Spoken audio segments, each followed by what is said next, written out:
자, 그 다음에 이제 기체들의 움직임에 대한 거다라고 해서 원래는 기체 분자 운동론이라고 되어 있는데 역학하고 열역학의 그 개념들을 연결하는 거예요. 자, 그러면 이거는 원래는 설정이 2개에 대해서 설정이 나오는데 용기가 2개가 나옵니다. 지금 본문에 설명한 거는 이제 박스로 되어 있는 직육면체고 담겨 있는 용기가 좀 균질해야 돼요. 그래서 정육면체에 해당하는 요거고 그 다음에는 그 예제 8변에 있는 구 형태입니다. 시험 딱 2개밖에 나올 수가 없고요. 그 다음에 나머지는 아주 부분적으로만 물어볼 수밖에 없어요. 그래서 그 2개를 한꺼번에 설명하죠.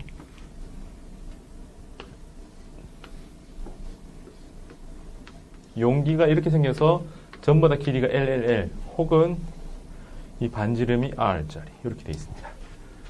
잘 생각해보면 기체에서 압력이라는 게 기체 변수들 중에서 압력이라는 게 가장 역학적인 거겠죠. 그게 힘입니다. 강체 같으면 그냥 힘하고 말 건데 유체이기 때문에 면적당 작용하는 힘에서 압력을 만들어 놓은 거죠.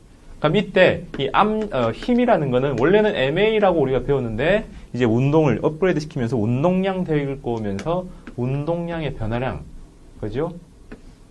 혹은 단위 시간당이라고 얘기하는 요 흐름까지 넘어갑니다. 그럼 이때 운동량의 변화량이라고 하는 거, 충격량, 이거는 어떻게 나오는가? 그러면 이걸 이렇게 써놓고 나서 우리는 1초당이라고 해야 되는데 잘 보니까 여기서 기체 분자들이 벽에 와서 충돌하면서 운동량의 변화 생깁니다. 충돌하면서 수직 강렬을 받고 그래서 운동량의 변화를 겪는데 근데 이거는 운동량이 한 번 충돌해서 얼마나 변하느냐까지 구할 수 있으니까 여기에다가 횟수를 곱하면 되죠. 그죠? 얼마에?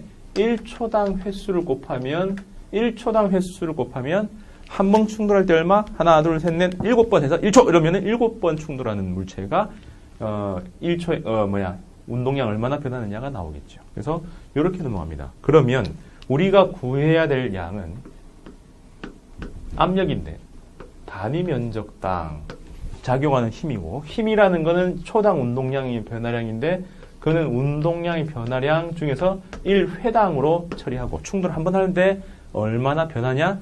그 다음은 횟수 1초당 몇 번 충돌하느냐. 그래서 요 3개 값들만 잘 찾아내면 압력까지 다 구할 수가 있는 거죠. 그럼 여기다가 요까지만 하면은 이제 혼자 충돌하는 거니까 마지막은 N개가 들었다. 그래서 이 용기 안에는 총 N개가 들었다. 달리 말하면 몰수에다가 아보가드로 넘을 곱한 만큼의 개수가 들어서 그만큼을 곱해주면 되는 거죠. 되겠습니까? 자, 그러면 이 정육면체의 경우에는 면이 6개라서 다 하지 말고 요 한 대표적인 요쪽 면만 해서 다 똑같다 해주면 되겠죠. 그러면 이 기체들도 원래는 이쪽으로 삐딱하게 V 방향으로 임의의 방향으로 움직여야 되는데 얘들은 X 방향, Y 방향, Z 방향으로 다 움직일 텐니다. 그래서 그 V 중에서 VX만 가지고 수직으로 들어간 요것만 가지고 처리해도 돼요. 왜? 면의 수직 방향만 충격량이 생기지 다른 방향으로는 충돌의 영향을 안 받는 거죠. 자, 그래서 요거는 전체 중에서 요 X 방향으로 가서 요 면만 충돌한다라고 처리해서 압력을 구하면 나머지가 다 똑같다라고 처리할 거고 그럼 이게 X, Y, Z에서 전체 흐름을 나오니까 V의 제곱이 VX의 제곱, VY의 제곱, VZ의 제곱으로 하는데 요 하나하나가 다르면 안 되겠죠. 평균적으로 보면. 하나하나는 다르겠지만 기체 전체 평균으로 보면 X, Y, Z가 구분이 전혀 안 돼요. 그래서 평균적으로 보면 이 3개가 다 같아야 되겠죠. 그래서 그 하나하나는 3분의 1 V제곱이 돼야 되겠죠. X의 제곱이라는 게. 자, 그래서 이런 근사를 쓰겠다. 그다음에 이렇게 숫자를 바꾸겠다를 해놓고 가면 이 정육면체 같은 경우의 압력은 N개는 그대로 놔두고 면적이라는 게 사각형 넓이니까 L제곱분의 1에 해당할 겁니다. 그 다음에 와서 충돌한다면 이게 반발 개수가 1이라는 게 기본이죠. 이상기체의 첫 번째 물리적 특징에 해당합니다. 반발 개수 1이다. 뭐예요?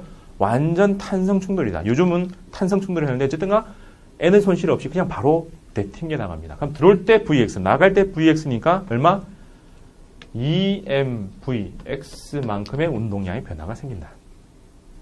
그럼 한 번은 충돌하기 위해서는 여기서 L만큼 갔다가 다시 되돌아와야지 한 번, 그 다음에 다시 L, 2L을 달려야 한 번 충돌이니까 1초에 달리는 게 Vx, 그 안에 2L이 몇 개, 이게 1초 동안에 충돌한 횟수입니다. 그럼 어떻게 수식을 나타내요? Vx 나누기 2L입니다.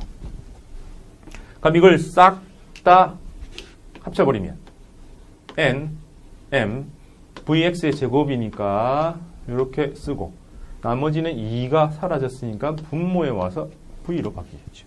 L 삼성이 부피죠. 그래서 이렇게 바뀌는 상태가 됩니다. 그럼 이걸 바꾸어서 어떻게 바꿔요? 네, 3분의 1 V의 제곱이라 쓰면 됩니다. 그죠? 그러면 요 NM 한 개가 스몰 m, 전체가 라지 n개. 그럼 이게 전체 질량. 그럼 부피당 전체 질량이니까 이게 밀도. 그래서 최종적으로는 어떻게 돼요? 3분의 1 V제곱 요거 그 다음에 밀도 하나 딱 들어가는 거죠. 그럼 여기 숫자 3이 어디서 나왔을까요?